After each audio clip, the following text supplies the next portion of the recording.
Jangan berbicara masalah jihad kalau salat kalian belum sempurna.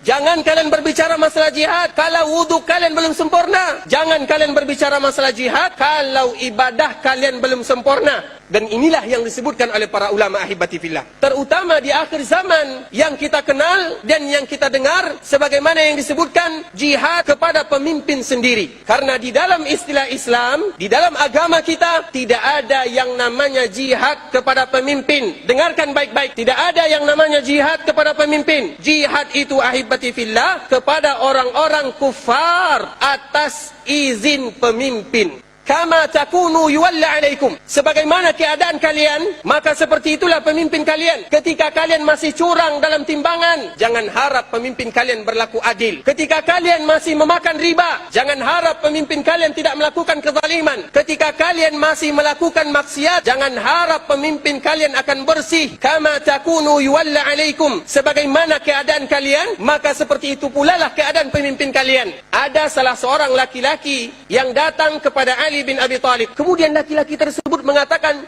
"Ya Ali, wahai Ali, limadza kana an-nasu yantaqiduna minka wa la yantaqin wa Umar?" Wahai Ali, kenapa di zamanmu ini banyak orang yang protes, banyak orang yang demo? Kenapa di zamanmu ini banyak fitnah, banyak orang yang tidak suka akan kepemimpinanmu, banyak orang yang protes, sedangkan seperti ini tidak terjadi di zaman Umar dan tidak terjadi di zaman Abu Bakar? Seolah-olah orang tersebut mengatakan, kenapa zaman kamu ini adalah zaman yang buruk? Kenapa zaman kamu ini adalah zaman yang tidak adil? Seolah-olah dia mengatakan seperti ini. Apa jawaban Ali bin Abi Talib radhiyallahu ta'ala anhu? Wahai fulan, ketika Abu Bakar, ketika Umar yang memimpin, maka yang menjadi rakyatnya adalah orang-orang sepertiku ini. Tetapi ketika aku yang memimpin, maka rakyatku seperti ente ini, yang suka protes, yang suka berontak. Sesuatu yang adil ahibati fillah, sesuatu yang adil.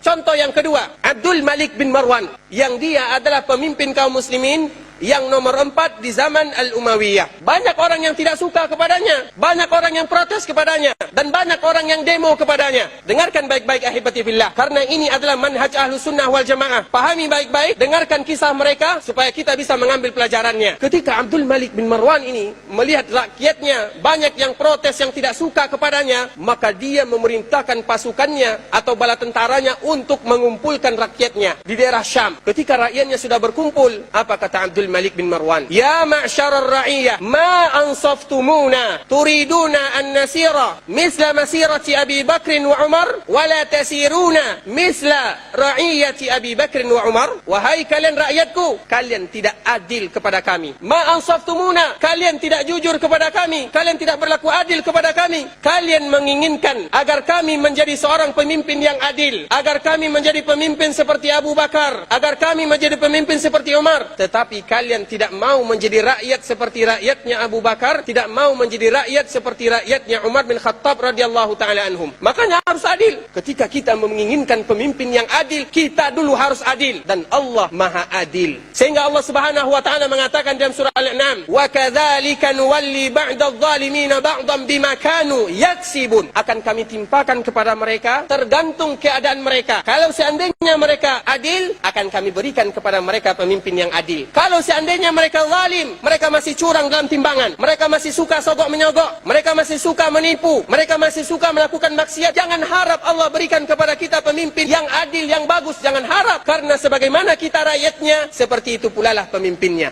Makanya ahibati fillah, yang kita lihat itu jangan kita sering melihat kesalahan pemimpin. Yang harus kita lihat adalah kesalahan kita dulu. Dan ini sudah dicontohkan oleh para ulama ahibati fillah, dan ini adalah akidah Ahlus Sunnah wal Jamaah. Raja yang terzalim yang pernah ada di permukaan bumi ini satu saja, yaitu Fir'aun. Tidak ada yang lebih kejam melainkan Fir'aun. Fir'aun disebutkan oleh Allah subhanahu wa ta'ala sebagai tawut. Siapa yang mengatakan Fir'aun ini tawut?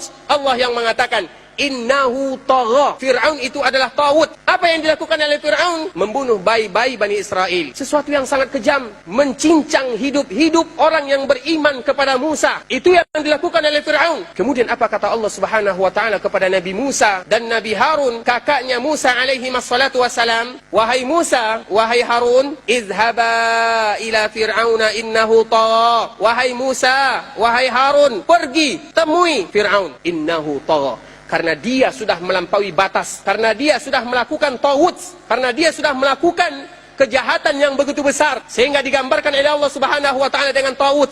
Taghut itu artinya sesuatu kejahatan yang luar biasa, yang sudah melampaui batas. Kemudian apa kata Allah Subhanahu wa taala? Ingat ayat sambungannya. Faqula lahu qawlan layyina la'allahu yatazakkaru aw yakhsha. Ingat wahai Musa, ingat wahai Harun, faqula lahu, katakan kepadanya, katakan kepada Firaun tersebut, qaulan layyina, perkataan yang lembut. Layyin itu artinya sesuatu yang lembut, lebih lembut dari tisu ini. Itu layyin, yang lembut. Katakan kepadanya perkataan yang indah, yang lembut, yang bagus. La'allahu yatazakkaru aw yakhsha. Semoga dengan perkataan kalian dia takut kepada Allah dan dia ingat kepada Allah Subhanahu wa taala. Dan Allah tahu bahwa dia mati dalam keadaan tidak beriman. Walaupun demikian, Allah tetap memerintahkan kepada Musa, Allah tetap memerintahkan kepada Harun, faqula lahu qawlan layyina, katakan perkataan yang indah-indah. Kita tidak lebih baik dari Musa, pemimpin kita tidak lebih jelek daripada Firaun. Lantas apa gunanya kita menghina pemimpin kita? Apa gunanya kita mengumbarkan aib pemimpin kita? Apa gunanya kita mencari kesalahan-kesalahan pemimpin kita? Apa gunanya? Bukankah Allah Subhanahu wa taala sudah memberikan kepada kita petunjuk? Bukankah Allah Subhanahu wa taala sudah memberikan kepada kita solusi dari Allah Subhanahu wa taala? Faqula lahu qawlan layyina, katakan perkataan yang indah-indah saja. Kalau kalian tidak bisa mengatakan perkataan yang indah, hadis Rasulullah yang lain, falyaskut, maka diam. Kalau seandainya kita melihat kezaliman yang sudah terlalu zalim, hati kita ini merasa sesak, ingin menghina, ingin menghardik, maka cukup dengan diam saja. Karena setiap ucapan yang kita keluarkan untuk pemimpin kita, maka besok di hari akhirat kita akan dipertemukan oleh Allah Subhanahu wa taala dengan mereka dan mempertanggungjawabkan apa yang tadi sudah kita ucapkan. Sekarang solusi dari Rasulullah sallallahu alaihi wasallam dari hadis yang diriwayatkan oleh Imam Bukhari dan Imam Muslim dari sahabat Abdullah bin Abbas. Dengarkan baik-baik apa yang disampaikan oleh Rasul kita semuanya. Apa kata Rasulullah sallallahu alaihi wasallam? Man ra'a min amirihi syai'an mimma yakrahu falyasbir. Barang siapa di antara kalian yang melihat dari pemimpinnya sesuatu yang tidak dia sukai, dia benci terhadap perlakuan pemimpinnya, apa kata Rasulullah SAW kita? Demo, tidak. Ceritakan aibnya, bukan. Berontak dia, tidak. Apa kata Rasulullah SAW?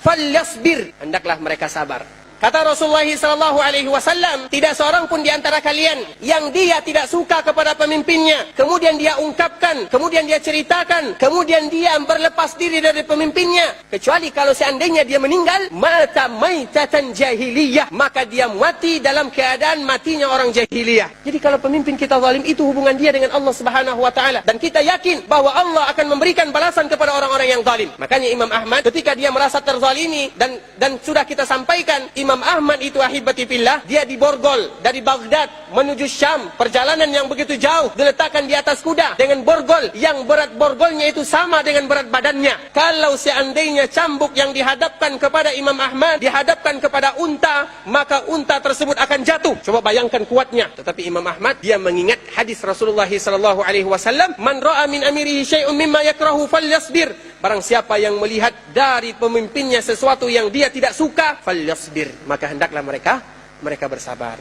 Dia lebih rela dirinya diazab daripada terjadi pertumpahan darah, karena tidak ada istilahnya keluar membuka aib pemimpin kecuali pasti ada yang meninggal. Siapa yang bertanggung jawab ahibati fillah? Bukankah kita mendengarkan Rasulullah sallallahu alaihi wasallam mengatakan, kalau seandainya dunia ini hilang, atau di dalam lafaz yang lain, kalau seandainya Ka'bah kiblat kita hilang, lebih ringan bagi Allah Subhanahu wa taala daripada hilangnya satu nyawa. Sekarang sudah berapa nyawa yang sudah melayang? Dan siapa yang bertanggung jawab? Makanya Imam Ahmad dia tidak mau mengucapkan kalimat seperti ini walaupun dia dianiaya siang dan malam. Berapa lama dia dianiaya? 28 bulan. Apa kata Rasulullah sallallahu alaihi wasallam? Yakunu min ba'di, akan datang sepeninggalku a'immatun yahtaduna bighairi hudai, akan datang pemimpin setelahku, kata Rasulullah sallallahu alaihi wasallam, orang-orang yang tidak mengikuti petunjukku lagi, wa yastannuna bighairi sunnati, dan mereka sudah keluar dari sunnahku, kata Rasulullah sallallahu alaihi wasallam, wa yaqumu fihim rijal, dan akan ada di antara mereka qulubuhum qulubus syayatin fi jismani ins, akan ada di antara mereka hatinya itu berhati syaitan di dalam dada manusia. Sesuatu gambaran yang sangat berbahaya. Apa kata Hudzaifah? Ya Rasulullah, kalau seandainya aku mendapatkan zaman tersebut, seolah-olah Hudzaifah mengatakan kepada kita dan memberikan kepada kita gambaran, kalau seandainya kita berjumpa dengan zaman ini, apa yang harus kita lakukan? Apa kata Rasul kita, Rasul Anda, Rasul kita semua sallallahu alaihi wasallam? Asmi' wa ati' wa in akhadha malak wa daraba dhahrak.